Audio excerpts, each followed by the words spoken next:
খুদেদের খেলার দ্বন্দ্বে রক্তাক্ত সংঘর্ষ, একই পরিবারের ৬ জনকে কোপানোর অভিযোগ। রবিবার রাতে ঘটনাটি ঘটেছে ভাঙড়ের চন্দনেশ্বর থানার মলিমুকুন্দি গ্রামে। খেলার সময় হারান মোল্লার পরিবারের ছেলে ও লাইফ মোল্লার পরিবারের ছেলের মধ্যে বিবাদ বাধে। দ্বন্দ্ব মেটাতে গেলে লাইফ মোল্লার পরিবারের লোকজন ধারালো অস্ত্র নিয়ে হারান মোল্লার পরিবারের ওপর চড়াও হয়। নাবালক সহ ৬ জনকে বেধড়ক মারধর ও কোপানো হয়। আহতদের মধ্যে একজন নাবালকের অবস্থা গুরুতর। আহতদের প্রথমে নলমুড়ি হাসপাতালে ভর্তি করা হয়, পরে আশঙ্কাজনক অবস্থায় নাবালক সহ একজনকে কলকাতার চিত্তরঞ্জন হাসপাতালে স্থানান্তর করা হয়।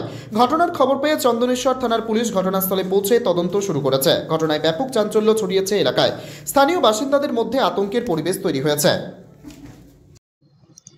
আমি তো ঠিক জানি না বাবা, আপনাকে মারলো কেন? কি ওই বাচ্চারা সব ঝগড়াঝাটি করেছে, ছেলেরে মেরেছে, আমারে মেরেছে, ওই মেয়েটা কম মেরেছে। এসব বাড়ি এসে পেছন ধরতে কি কারণে? কি কারণে? কিছু কারণ বাচ্চা নিয়ে একটা ঝগড়াঝাটি হয়েছিল। তার দরুন আমার এই ছেলেটা, আমি মাঠে ছিলাম, মাঠে থেকে বাড়ি এসে ইফতার খেয়ে আমি যাচ্ছিলাম বাজারে গিয়ে এবারে বললো, এবার আমতলা সে কেলোর খবর দিয়ে এনে তারে মেরেছে, মারধর করলি। এবার আমরা যখন বলেছি আরও বলে চাই মার মেরে, তারপর যা হবে তারপর দেখা যাবে। হ্যাঁ, হেঁসো দিয়ে লাঠি দিয়ে কজনকে পরে ফোন করে ৬-৭ জন।